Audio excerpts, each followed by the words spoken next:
जैतून education YouTube channel में आप सबका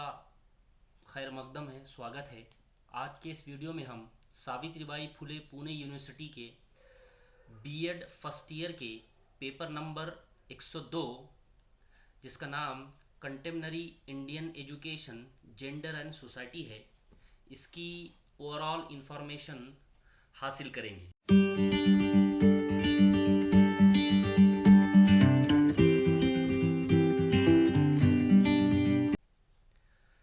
पेपर नंबर 102 में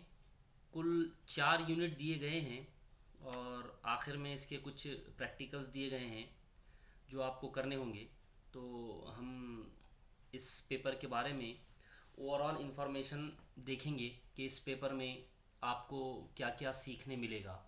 तो सबसे पहले अगर हम देखें तो इसके कुछ ऑब्जेक्टिव्स फ्रेम किए गए हैं, देखिए। और ये पेपर पढ़ने के बाद एक स्टूडेंट्स में कौन कौन सी चीज़ें डेवलप होगी, या ये पेपर एक ट्रेनी टीचर्स को क्यों पढ़ना चाहिए, उसके कुछ ऑब्जेक्टिव फ्रेम किए गए हैं, है ना। जैसे कुछ पहला ऑब्जेक्टिव है understand the concept and aim of education. शिक्षणाचा अर्थ काय किंवा त्याचे उद्दिष्टे काय व त्याचे ध्येय काय आहे या संबंधी या पेपरमध्ये विद्यार्थी शिक्षकाला शिकविण्यात येणार आहे। सेकंड देखिए, learn the concept of social change and process of social change. सामाजिक परिवर्तनाची प्रक्रिया काय आहे, कोणकोणते घटक आहेत सामाजिक परिवर्तनाचे, है ना। सोशल चेंज के कौन कौन से फैक्टर्स हैं, वो एजुकेशन पे किस तरह से इफ़ेक्ट करते हैं, ये तमाम चीज़ें आपको इस पेपर में पढ़ने को मिलेगी। Develop gender sensibility among student teacher, है ना। विविध लिंग भेद कोणकोणते आहेत, वो त्याचे काय समस्या शिक्षण क्षेत्रात येतात, वो काय काय इतर गोष्टी किंवा इतर हे आहेत त्या संबंधी, है ना। तो इस तरह से यहाँ पर कुछ ऑब्जेक्टिव्स फ्रेम किए गए हैं और इस ऑब्जेक्टिव को बेस बनाकर ये आपके 4 यूनिट यहाँ पर इस पेपर में आपको पढ़ने के लिए मिलेंगे। तो हम पहला यूनिट देखेंगे। पहला यूनिट है education in contemporary Indian society. तो इसमें देखिए, सबसे पहले आपको कंसेप्ट ऑफ एजुकेशन, उसका meaning, definition, AIIMS of education, और इस पहले यूनिट में आपको एजुकेशन के मीनिंग क्या है, डेफिनेशन क्या है, उसके ऑब्जेक्टिव्स क्या है, एम्स क्या है, और present Indian contemporary Indian society में हमने कौन कौन से एम्स एंड ऑब्जेक्टिव्स को फ्रेम किया है और किस तरह से एम्स और ऑब्जेक्टिव्स में चेंज होता रहता है, कैसे कैसे चेंज हुआ है, ये सब आपको इस पहले यूनिट में पढ़ने मिलेगा। उसके बाद इसी में देखिए टाइप्स ऑफ एजुकेशन, है ना। फॉर्मल एजुकेशन, इनफॉर्मल एजुकेशन या नॉन फॉर्मल एजुकेशन, है ना। एजुकेशन की ये 2 मेजर टाइप है, एक है फॉर्मल एजुकेशन और दूसरा है नॉन फॉर्मल या इनफॉर्मल एजुकेशन। तो ये कौन कौन से हैं, ये किस तरह से होते हैं, फॉर्मल एजुकेशन देने वाली एजेंसीज कौन कौन सी है, इनफॉर्मल एजुकेशन देने वाली एजेंसीज कौन कौन सी है ना। जैसे यहाँ पर नीचे बताया गया है, agencies of education, family, school, community, state, peer group, etcetera etcetera. तो ये इन एजेंसियों की रिस्पॉन्सिबिलिटी क्या है, ये किस तरह से एक स्टूडेंट को एजुकेट करती है, फॉर्मल एजुकेशन देने वाली एजेंसीज कौन कौन सी है, उसका स्ट्रक्चर क्या होता है, उसकी रिस्पॉन्सिबिलिटीज़ क्या होती है, और इनफॉर्मल एजुकेशन देने वाली एजेंसीज कौन कौन सी है, उसका स्ट्रक्चर क्या होता है, और वो किस तरह से एक स्टूडेंट को एजुकेट करती है, ये आपको पहले यूनिट के दूसरे पार्ट में पढ़ने के लिए मिलेगा। इसी तरह से role of education in contemporary issues, जो शिक्षणाची जी भूमिका आहे सध्या स्थितीमध्ये, शिक्षणाची नेमकी कोणती भूमिका आहे जेणेकरून विद्यार्थीमध्ये नवीन समस्यांना, जिसकी वजह से मतलब एक हम कह सकते हैं कि भाई एजुकेशन का आज क्या रोल है कि हम हमारे स्टूडेंट्स को ग्लोबल लेवल पर हम हमारे स्टूडेंट को ग्लोबल लेवल पर तैयार कर सकते हैं। तो इन शॉर्ट ये जो पहला यूनिट है आपका, इसमें आपको एजुकेशन की meaning, definition, AIIMS and objectives, types of education, formal education, informal education, और फॉर्मल एजुकेशन की एजेंसीज कौन कौन सी है, इनफॉर्मल एजुकेशन की एजेंसीज कौन कौन सी है, इन एजेंसीज की रिस्पॉन्सिबिलिटीज़ क्या है, एम्स क्या है, स्ट्रक्चर क्या है, ये किस तरह से काम करती है, और एक स्टूडेंट्स को किस तरह से जो है तो एजुकेट करती है, और एजुकेशन का रोल क्या है एक स्टूडेंट्स के डेवलपमेंट में, या उसको अच्छा इंसान बनाने में, एक अच्छा डेमोक्रेटिक सिटीज़न बनाने में एजुकेशन अपना रोल किस तरह से प्ले कर सकता है, इस पहले यूनिट में आपको सिखाया या पढ़ाया या बताया जाएगा। इसके बाद देखिए second unit, education and social change, सामाजिक परिवर्तन आणि शिक्षण। तो concept of social change, meaning, definition, factors, types, है ना, की सामाजिक परिवर्तनाची अर्थ काय आहे, त्याची व्याख्या काय आहे, कोणकोणते घटक आहेत, वो किती प्रकारचे सामाजिक परिवर्तन असतात। यहाँ पर देखिए बहुत सेकंड यूनिट इस पेपर का बहुत ही इम्पोर्टेंट यूनिट है, education and social change. Education किस तरह से सोशल चेंज पर सोशल चेंजेस करता है, और सोशल चेंजेस किस तरह से एजुकेशन पर इफ़ेक्ट करते हैं, इस यूनिट में बताया गया है ना। और साथ ही साथ जो प्रोसेस होती है सोशल चेंज की प्रोसेस कौन कौन सी है, किस तरह से वो शुरू होती है, और उसका ड्यूरेशन कितना होता है, वो किस तरह से एजुकेशन पर इफ़ेक्ट करती है, समाज में जो तब्दीलियाँ रोनुमा होती है वो किस तरह से एजुकेशन में नज़र आती है, और एजुकेशन किस तरह से जो है तो समाज में तब्दीलियाँ पैदा करता है। तो ये एक दूसरे पर मबनी डिपेंड प्रोसेस होती है सोशल चेंज की। सोशल चेंज डिपेंड होता है एजुकेशन पर, और एजुकेशन डिपेंड होता है सोशल चेंज पर, है ना। जो समाज की जो रीति रिवाज होते हैं, तौर तरीक़े होते हैं, या जो तहज़ीब हमारी होती है, वही जो है तो हमको एजुकेशन में पढ़ने और सीखने को मिलती है, और जो एजुकेशन में सिखाया जाता है वही जो है तो समाज में हमको देखने या करने के लिए मिलता है। और इसके अलावा देखिए सोशल चेंज के कौन कौन से अडथळे हैं, कौन कौन से बेरियर्स हैं की सामाजिक परिवर्तन करताना किंवा शिक्षणाद्वारे सामाजिक परिवर्तन करताना कोणकोणते अडथळे निर्माण होतात,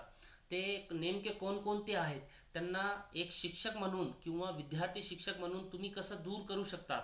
वो एका शिक्षकाने सामाजिक परिवर्तन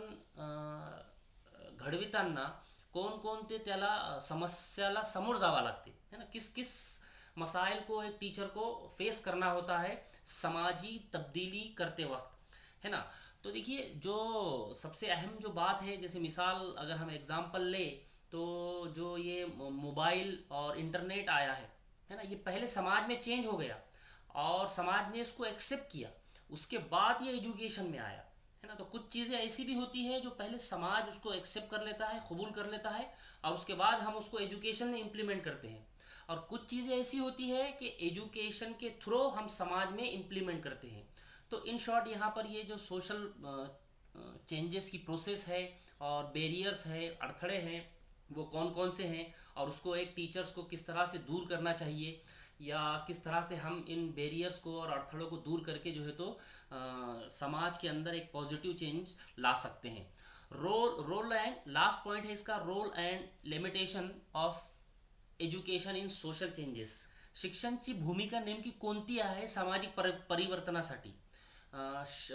स्कूल लेवल पर स्कूल ने, टीचर्स ने, स्टूडेंट्स ने, पेरेंट्स ने कौन कौन सी चीज़ें करनी चाहिए कि हम समाज को परिवर्तन कर सके, पॉजिटिव चेंजेस ला सके। तो इस तरह से शिक्षण की भूमिका क्या है, एजुकेशन का रोल क्या है, सोशल चेंज हम एज ए टीचर कौन कौन से कर सकते हैं, टीचर्स की कौन कौन सी रिस्पॉन्सिबिलिटीज़ है, एज ए स्टूडेंट कौन कौन सी रिस्पॉन्सिबिलिटीज़ है, एज ए पेरेंट्स कौन कौन सी रिस्पॉन्सिबिलिटीज़ है, और एजुकेशन से सोशल चेंज किस तरह से होता है, और सोशल चेंज ने जो रूल्स और रेगुलेशंस को अडॉप्ट किया है, एक्सेप्ट किया है, वो किस तरह से एजुकेशन पर इफ़ेक्ट करते हैं, इस सेकंड यूनिट में आपको पढ़ने या सीखने के लिए मिलेगा। इसके बाद देखिए third unit, gender and education. तो इसमें देखिए gender, meaning, definition, difference between gender and sex, gender and school, issue related to gender in school. तो इन शॉर्ट यहाँ पर जो जेंडर यानी कि जो लिंग भेद या जो लिंग डिफरेंस हमारे समाज में आज हमको देखने मिलता है कि बॉयज़ को जो है तो इम्पोर्टेंस दी जाती है और गर्ल्स को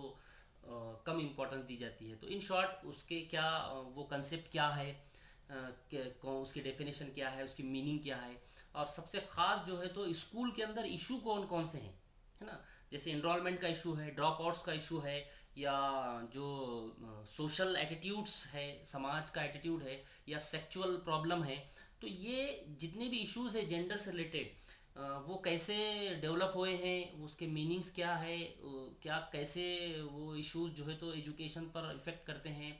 तो किस तरह से जो है तो उसको दूर करना चाहिए। समाज में ये जो बुराइयां फैली हुई है, एज ए हम एजुकेशन के थ्रू उस समाज में फैली हुई इस बुराई को किस तरह से हम दूर कर सकते हैं। तो इन शॉर्ट इस थर्ड यूनिट के अंदर जो जेंडर से रिलेटेड समाज में कहिए फैली हुई, इससे पहले जो है तो अगर हम 50-60 साल पीछे जाएं तो समाज में एक कंसेप्ट था कि भाई जो मर्द होता है वो हाईएस्ट है, और जो लेडीज़ होती है वो लोएस्ट है। ऐसा एक कंसेप्ट हुआ करता था, और आज भी कहीं ना कहीं ये चीज़ें समाज में हमको रिफ्लेक्ट होती हुई नज़र आती है। तो इन तमाम बुराइयों को ख़त्म करने के लिए कौन कौन सी एज ए टीचर आपको रिस्पॉन्सिबिलिटीज़ निभानी होगी, रोल करना होगा, या कौन कौन से स्टेप्स लेने होंगे एज ए टीचर, आपको स्कूल लेवल पर कौन कौन सी एक्टिविटीज़ कंडक्ट करनी होगी। एज ए टीचर आपका बिहेवियर इक्वलिटी के साथ किस तरह से होना चाहिए कि आप गर्ल्स और बॉयज़ दोनों को जो है तो इक्वल बिहेव उनके साथ कर सके। कौन कौन से टीचिंग मेथड आपको यूज़ करना चाहिए कि बच्चों के अंदर जो है तो इस तरह की बुराइयों को हम ख़त्म कर सके। तो रोल ऑफ एजुकेशन क्या होना चाहिए इन बुराइयों को, या इस बैरियर्स को, या इस इनइक्वलिटीज़ को ख़त्म करने के लिए। देखिए, चैलेंजिंग जेंडर इनइक्वलिटीज़, जो ये इनइक्वलिटीज़ है कि लड़का बेहतर होता है और लड़की कम बेहतर होती है, तो ये जो लिंग भेद है या असमानता है लिंग की, उसको हम किस तरह से एजुकेशन के थ्रू कम कर सकते हैं, या इस बुराई को ख़त्म कर सकते हैं, या बच्चों के अंदर किस तरह से जो है तो एक पॉजिटिव एटीट्यूड हम एज ए टीचर डेवलप कर सकते हैं, उसके मेथड्स क्या क्या होंगे, कौन कौन सी एक्टिविटीज़ आपको कंडक्ट करनी होगी, वगैरह वगैरह। इसके अलावा देखिए, जो री जेंडर, जो ये जो असमानता है या इनइक्वलिटीज़ है उसको दूर करने के लिए, या इक्वलिटीज़ को डेवलप करने के लिए एज ए टीचर आपका रोल क्या होना चाहिए, कौन सी क्लासरूम के अंदर आप कौन सी टीचिंग मेथड को यूज़ करेंगे, किस तरह का आपका बिहेवियर होना चाहिए एज ए टीचर, आप स्कूल में कौन कौन सी एक्टिविटीज़ को कंडक्ट करेंगे, और गर्ल्स और बॉयज़ में जेंडर इक्वलिटीज़ को या उस एटीट्यूड को डेवलप करने के लिए आपका रोल क्या होना चाहिए, आपकी मेथड क्या होना चाहिए, आपका बिहेवियर कैसा होना चाहिए, ये आपको बताया और सिखाया जाएगा। इसके अलावा देखिए, क्लासरूम के अंदर आपकी स्ट्रेटेजीज़ क्या होना चाहिए कि एज ए टीचर आप अपने स्टूडेंट्स में जेंडर इक्वलिटीज़ को, एटीट्यूड को डेवलप करने के लिए क्लासरूम के अंदर आपकी टीचिंग एटीट्यूड, टीचिंग स्ट्रेटेजी क्या होना चाहिए, आप कौन से मेथड्स को यूज़ करेंगे, किस तरह का बिहेव करेंगे, स्टूडेंट को किस तरह से जो है तो कॉल करेंगे, एक्सेट्रा एक्सेट्रा। ये तमाम चीज़ें जो है तो आपको बताई जाएंगी। इसके अलावा जो कॉन्स्टिट्यूशनल प्रोविजंस है ना, हमारे दस्तूर के अंदर जेंडर इक्वलिटीज से रिलेटेड जो दिफात बनाए गए हैं, है ना, संविधानमध्ये जे धोरण बनविलेली आहे समानतासाठी, लिंगभेद संपविण्यासाठी, ख़त्म करने के लिए, वो कौन कौन से हैं, उसके दिफात कौन कौन से हैं, उसमें क्या बताया गया है, किस तरह के जो है तो उसमें प्रोविजंस किए गए हैं, और उसके अगेंस्ट अगर कोई जाता है तो उसको क्या पनिशमेंट हो सकती है, या वो किस तरह से हम समाज के अंदर गवर्नमेंट जो है तो डिफरेंस प्रोग्राम के थ्रू या स्कीम के थ्रू ये जेंडर इनइक्वलिटीज़ को ख़त्म करने के लिए कौन कौन सी स्कीम्स और प्रोविज़न करती है, ये आपको इसमें यहाँ पर सीखने के लिए मिलेगा। इसके अलावा लॉज एंड राइट्स, कौन कौन से कानून बनाए गए हैं, कौन कौन से राइट्स हैं कि समाज के अंदर इक्वलिटी हो, जेंडर इक्वलिटी डेवलप हो, किस तरह की जो है तो गवर्नमेंट स्टेप्स लेती है, कौन कौन सी स्कीम गवर्नमेंट ने लॉन्च की है या चला रही है, ताकि जो है तो समाज के अंदर जेंडर इनइक्वलिटीज़ को ख़त्म किया जा सके या कम किया जा सके। तो इन शॉर्ट इस थर्ड यूनिट में आपको जेंडर से रिलेटेड प्रॉब्लम्स क्या है, क्या डिफरेंस है जेंडर और सेक्स में, स्कूल लेवल पर कौन कौन से इश्यूज़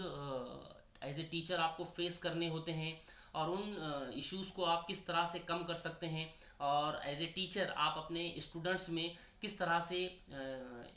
इक्वल जेंडर एटीट्यूड को डेवलप कर सकते हैं। उसके लिए आपको कौन कौन से प्रोग्राम कंडक्ट करने होंगे, कौन कौन सी स्ट्रेटजीज अपनानी होंगी, और किस तरह से जो है तो आप अपने बिहेवियर के थ्रू, अपने टीचिंग के थ्रू, अपने किरदार के थ्रू जो है तो